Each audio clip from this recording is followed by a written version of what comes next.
Ay talaga namang iging yung tenga namin tatlo sa sobrang lakas. Sunod naman mga repa, na libangan namin ng mga tropa ko ay paputok. Ay talaga namang pagsapit ng December ay talamak na dito sa aming lugar ang pagbebenta ng paputok. At ang paborito namin bilhin ng mga tropa ko noon ay yung 5 star. Ang ginagawa pa nga namin nun sa 5 star ay nagpapalayuan kami ng talsik ng lata. Tapos nagpapaunahan din kami matagtag-takip na ito. At kung sinong unang makapagpatagtag, eh siyang panalo.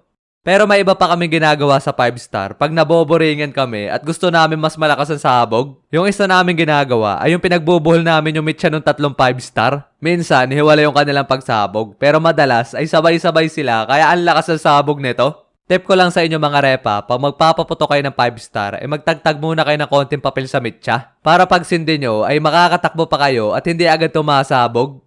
Meron pa kami isa pang ginagawa sa 5 star mga repa. Pag gusto talaga namin yung sobrang lakas ng sabog, ang gagawin kasi namin dito ay gagawin namin pillbox. Di ko na i-share sa inyo kung paano gawin to kasi sobrang delicates neto. As in parang bomba ang sabog nung ginawa namin nun kasi sobrang daming pulbura ang nilagay namin.